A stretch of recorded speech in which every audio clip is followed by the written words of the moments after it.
तो दोस्तों स्वागत है आप सभी का मैथ वाले सर के नए वीडियो में। तो आज की वीडियो में हम सीखने वाले हैं क्लास 10 का नया क्वेश्चन जो कि यूक्लिड डिवीज़न मेथड के ऊपर कह सकते हैं प्रसारित है। ठीक है, तो इस क्वेश्चन में हम सीखेंगे। इससे पहले हमने 3 क्वेश्चन किए थे। ठीक है, तो वहाँ पे हमने बहुत सारी चीज़ें सीखी थी, कैसे निकालते हैं एचसीएफ इस मेथड का उपयोग करके, भाग विधि भी बोल सकते हैं। ठीक है, इसमें क्वेश्चन सिंपल सा है। पहले क्वेश्चन समझते हैं, मैं आपको यहाँ पे क्वेश्चन समझाऊंगा, फिर सोल्यूशन की तरफ चलेंगे। उससे पहले मैं बता देना चाहता हूँ कि आप ऐसे ही वीडियो देखना चाहते हैं जो इस चैप्टर से रिलेटेड है, वास्तविक संख्याएं। यूपी बोर्ड सीबीएसई बोर्ड दोनों समझ सकते हैं, दोनों में आता है ये क्वेश्चन। तो आप देख सकते हैं पिछले वीडियोज़ को, डिस्क्रिप्शन में लिंक पड़ा है। अभी मैं मान के चल रहा होता हूँ आपने कभी इससे पहले यूक्लिड डिवीज़न मेथड नहीं सीखा। ठीक है, उसके बाद एक्स वाई की वैल्यू कैसे निकालनी है वो भी मैं मान के चल रहा हूँ आपको नहीं पता। ठीक है, उस लेवल से डिस्कस करेंगे। तो चलिए वीडियो को स्टार्ट करते हैं। सबसे पहले क्वेश्चन को ध्यान से पढ़िए और क्वेश्चन को जितने भाग में क्वेश्चन है उतने भाग में उसको तोड़ लीजिए और एक एक करके सॉल्व करते जाइए, बस। और कुछ नहीं सोचना होता है इसमें। तो हमसे क्वेश्चन कह रहा है कि 65 और 117 का मसप मतलब एचसीएफ ज्ञात कीजिए। ठीक है, और इसे 65x प्लस 117y के रूप में व्यक्त कीजिए। सिंपल सा क्वेश्चन है। और जहाँ पे लगा है ध्यान से देखिए। ठीक है, वहाँ पे और जब लगा है तो वहाँ पे 2 पार्ट हो जा रहा है क्वेश्चन का। सबसे पहला पार्ट क्या कर रहा है, 65 और 117 का मसपा निकालिए, और आगे जो भी कुछ कह रहा है। ठीक है, तो सबसे पहले क्या करते हैं, पहले वाले को ही सॉल्व कर देते हैं, पार्ट वाइज करते हैं। ठीक है, तो सबसे पहले मसपा निकालने को बोल रहा है, तो चलो एचसीएफ निकाल देते हैं। तो एचसीएफ निकालते वक्त मैंने आपको समझाया था कि एचसीएफ जब भी निकालेगा 2 नंबर गिवन है। ठीक है, तो आप देखिए उनमें से बड़ा कौन है छोटा कौन है। ठीक है, तो मैं यहाँ पे लिख सकता हूँ 117 जो है बड़ा है किससे, 65 से। ये तो क्वेश्चन में गिवन है। ठीक है, तो आप क्या करोगे, छोटे को ना बड़े से भाग दे, सॉरी बड़े को छोटे से भाग दे देना बस। और आगे जैसे करना होता है मैं बताऊँगा। ठीक है, अभी करते हैं फिर समझाता हूँ। ठीक है, तो यहाँ से स्टार्ट करते हैं भाग देना। तो यहाँ पर लिखिए 65 बाहर और 117 अंदर। ठीक है, अब नॉर्मल भाग दीजिए और शेषफल जब तक 0 ना आए तब तक भाग रुकना नहीं चाहिए। ठीक है, अब कहोगे डेसिमल में जाएं, डेसिमल में नहीं जाना होता, वहाँ पे चेंज करेंगे, अभी देखिए तब समझ में आएगा। ठीक है, तो इतना से भाग जाएगा। देखिए जब 65 का पारा आप 2 बार पढ़ेंगे तो ये 117 से अधिक हो जाएगा। ठीक है, तो भाग देना तो आता ही होगा आपको। तो अधिक हम लेते नहीं है तो हम कम वाला लेते हैं। ठीक है, तो कम वाला लेते हैं तो क्या करते हैं, यहाँ पे एक बार लेके चलते हैं 65, और नॉर्मल जब आप 117 में से 65 घटाओगे तो आपकी वैल्यू बच जाएगी 52। ठीक, अब देखो शेषफल 0 नहीं आया तो यहाँ पे डेसिमल मत लेने लगना, क्योंकि अभी संख्या बड़ी है तो सोचोगे डेसिमल लेना। ठीक है, डेसिमल नहीं लेना होता है यूक्लिड डिवीजन मेथड में। यहाँ पे सीधा एक भाग आ जाता है, मतलब ये कि भाग का निशान देंगे और इस वाली संख्या को यहाँ पे उतार देंगे। अब इसको भाग देंगे, फिर जो नंबर आएगा फिर इसको उतार कर यहाँ पे ला देंगे। जब तक 0 नहीं आएगा तब तक ये फॉर्मेट फॉलो करते रहना, और जहाँ पे 0 आएगा मैं बता दूंगा एचसीएफ कैसे आ गया। ठीक है, तो इसको नॉर्मली सॉल्व करते हैं। देखिए एक बार ही भाग जाएगा, तो नॉर्मल 65 में से 52 आप घटा सकते हैं। ठीक है, तो ये आपका बच जाएगा 13।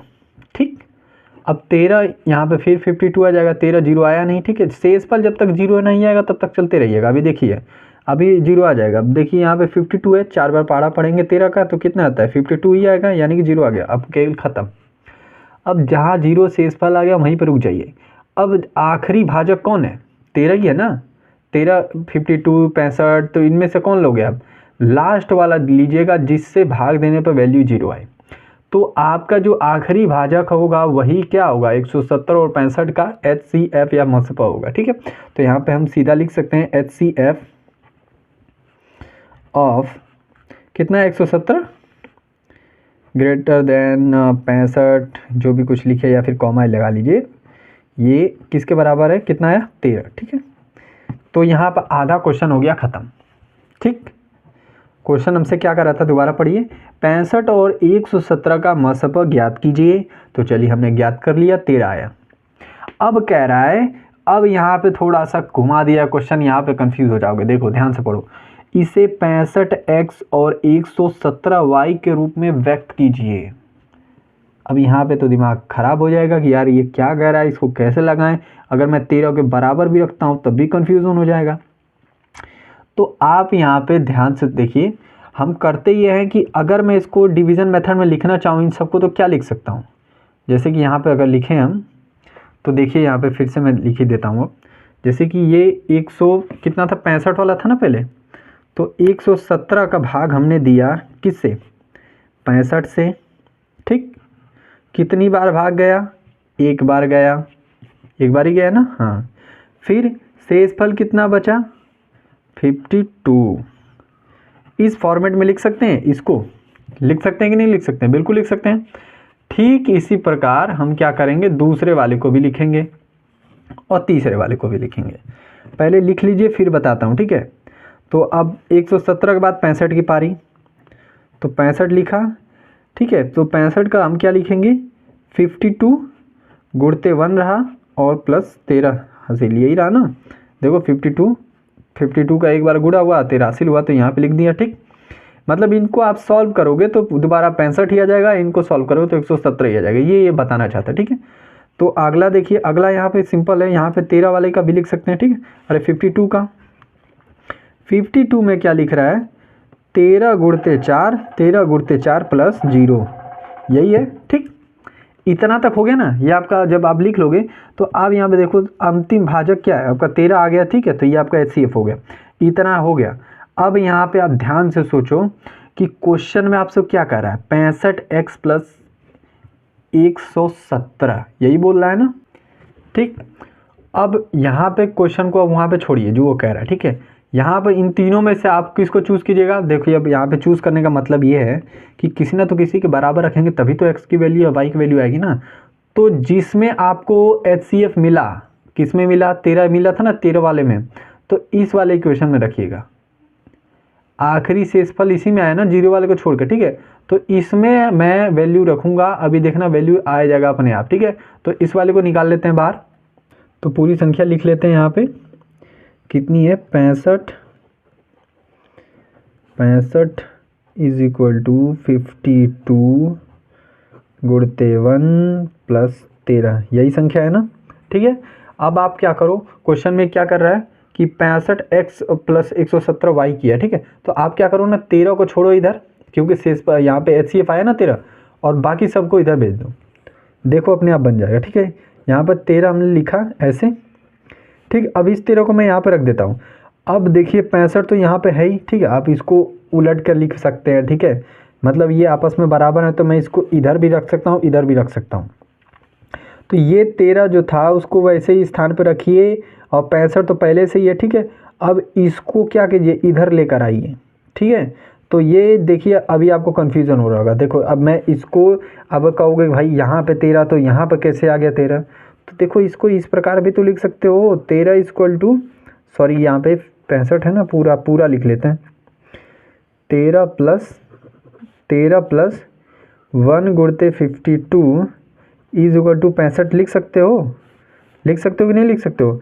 अब दोबारा से प्रश्नांतर करके देख लो, ठीक। तो वही वैल्यू आएगी ना, 13 आ गया ना यहाँ पे, तो 13 को यहाँ पे छोड़ो और इस पूरी संख्या को इधर भेज दो। तो यहाँ पे क्या है +1 + 52 है, यही है ना 1 × 52, तो यहाँ पे प्लस है तो इधर आके माइनस, अब ये संख्या इधर आएगी तो ये क्या हुई वैल्यू 1 गुणते 52 हो जाएगा, ठीक। अब इसको आराम से सॉल्व करो बस, ठीक है। यहाँ पे इसको सॉल्व करो, क्या मैं अब इसको ये लिख सकता हूँ 65 माइनस नहीं करते हैं, यहाँ पे प्लस कर लेते हैं, ठीक है, सॉरी -52 × 1, ठीक है, ये लिख सकते हैं। कहोगे कि ये क्यों लिख सकते हैं, माइनस तो यहाँ पर था। तो देखो अगर मैं 1 का दोबारा इसमें गुणा कर दूँ भाई साहब, तो दोबारा से क्या होगा -52 ही आएगा, तो ना, तो -52 को अलग लिख दिया और 1 को 1 × 1 अलग लिख दिया, कोई दिक्कत नहीं। अब देखो क्वेश्चन में क्या कह रहा है आपसे 65x प्लस 117, तो क्या इसमें कहीं 65 दिख रहा है, हाँ 65 है। अब मुझे 117 कहीं नहीं है तो 117 बना लेते हैं। 117 कैसे बनाएंगे, अब इस इक्वेशन में 117 कैसे लाओगे आप, ठीक। 117 तो चाहिए ना मैं, तो देखो आप 5 को कैसे लिख सकते हो 2 + 3 लिख सकते हो, ठीक। अगर मैं कहूँ कि 7 को कैसे लिख सकते हो, तो आप कहोगे कि भाई इसको और तरीके से लिख सकते हैं 3 + 4 लिख सकते हैं, ठीक। तो वैसे ही 52 को ऐसे तोड़ के रखो प्लस या माइनस में कि उसको सॉल्व करने में 52 आ जाए। और 117 एक टर्म याद रखना, ठीक है। तो 117 आपको लाना है ना, तो आप यहाँ पे सिंपल 65 पहले से, ठीक है। तो यहाँ पे क्या करोगे, -12 था, ठीक है। यहाँ पे 52 है ना, तो यहाँ पे 117 चाहिए ना, 117 बिना सोचे समझे लिख दो। अब रफ पे सॉल्व करके देख लो कि 117 से में अगर मैं 65 घटा देता हूँ तो कितना बचेगा। सॉरी, 117 में से अगर 52 घटा दूंगा तो कितना बचेगा, ठीक है, 65 बचेगा। यानी कि यहाँ पे मैं 65 लिखता हूँ। अब गुणते मन, यहाँ पे अब ध्यान से देखो, अगर मैं इन दोनों का माइनस करूँ तो वैल्यू क्या बचेगी।